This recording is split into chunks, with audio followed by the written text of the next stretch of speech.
नमस्कार, हरिभूमि टीवी पर आपका स्वागत है। महाराष्ट्र की राजनीति में एक बार फिर से हलचल तेज हो गई है। शिवसेना के कुछ सांसदों के एकनाथ शिंदे गुट में जाने की अटकलों पर उद्धव ठाकरे ने तीखी प्रतिक्रिया दी है। उन्होंने कहा है, अगर कोई हमारी पार्टी को तोड़ने की कोशिश करेगा तो हम उसका सर फोड़ देंगे। ठाकरे ने बीजेपी और शिंदे गुट को सीधी चुनौती देते हुए कहा, अगर मर्द की औलाद हो तो ईडी, सीबीआई, आयकर विभाग और पुलिस का सहारा मत लो, सामने आकर लड़ो। उनके इस बयान ने राजनीतिक माहौल को और गर्मा दिया है। उद्धव ठाकरे ने बीजेपी और शिंदे गुट पर हमला करते हुए कहा, अगर आप में हिम्मत है तो सरकारी एजेंसियों का इस्तेमाल किए बिना लड़कर दिखाओ।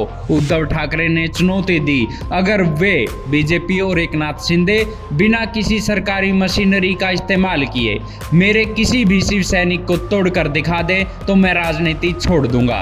ठाकरे ने कहा कि महाराष्ट्र की जनता ने बीजेपी शिंदे गुट को करारा जवाब दिया है, लेकिन अब वो चुनावी धांधली से जीतने की कोशिश कर रहे हैं। उद्धव ठाकरे ने आरोप लगाया कि लाखों फर्जी वोटर जोड़कर चुनाव में गड़बड़ी की गई है। बीएमसी को लेकर भी उद्धव ठाकरे ने बीजेपी और शिंदे गुट पर बड़ा हमला बोला। उद्धव ठाकरे ने कहा कि आज मुंबई की बीएमसी को लूटा जा रहा है, आर्थिक राजधानी को कमजोर करने की साजिश रची जा रही है।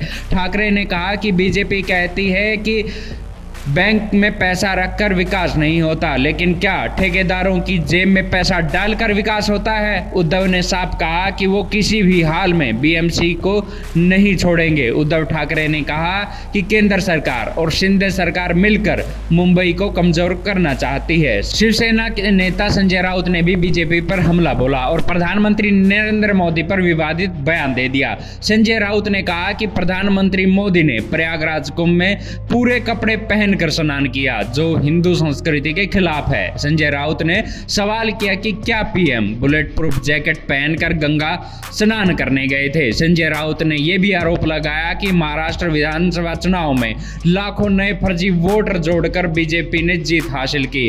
राउत ने कहा कि बीजेपी अफजल खान की औलाद वाली राजनीति कर रही है।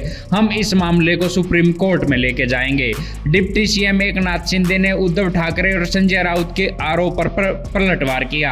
शिंदे ने कहा कि शेर की खाल पहनने से कोई शेर नहीं बन जाता, शेर के लिए कलेजा होना चाहिए। डिप्टी सीएम शिंदे ने कहा, मेरे नेतृत्व से प्रभावित होकर कई नेता मुझसे मिलते रहते हैं और इसे राजनीति रंग नहीं दिया जाना चाहिए। शिंदे ने कहा कि जब मैं मुख्यमंत्री था तब भी मेरे दरवाजे पर सभी के लिए खुले थे और आज भी मेरे दरवाजे सभी के लिए खुले हैं। एकनाथ शिंदे गुट लगातार दावा कर रहा है कि उद्धव ठाकरे के शिवसेना के कई नेता और सांसद उनके संपर्क में हैं। हाल ही में भिवंडी, कल्याण और ठाणे जिलों से उद्धव ठाकरे के कई पदाधिकारी शिंदे गुट में शामिल हुए हैं। इससे महाराष्ट्र की राजनीति में हलचल तेज हो गई है। उद्धव ठाकरे ने इसे सरकारी तंत्र के दुरुपयोग की साजिश करार दिया और कहा कि बीजेपी और शिंदे गुट शिवसेना को तोड़ने के लिए हर हथकंडा अपना रहे हैं। उद्धव ठाकरे और संजय राउत ने महाराष्ट्र चुनाव में बीजेपी की जीत पर सवाल उठाए हैं। दोनों नेताओं ने आरोप लगाया कि बीजेपी ने लाखों फर्जी वोट जोड़कर और ईवीएम में गड़बड़ी करके जीत हासिल की है। ठाकरे ने कहा कि महाराष्ट्र की जनता ने बीजेपी और शिंदे को पूरी तरह से नकार दिया था, लेकिन चुनावी हेर फेर ये लोग सत्ता में फिर से आ गए। उद्धव ने मांग की कि चुनाव प्रक्रिया की जांच हो और सभी फर्जी वोटरों की पहचान की जा सके।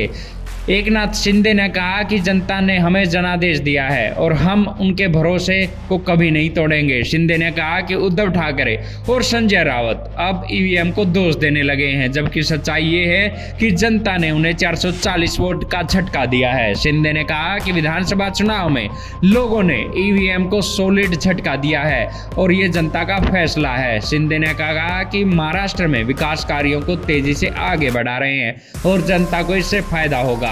महाराष्ट्र में शिवसेना और शिंदे गुट के बीच जारी घमासान और तेज हो सकता है।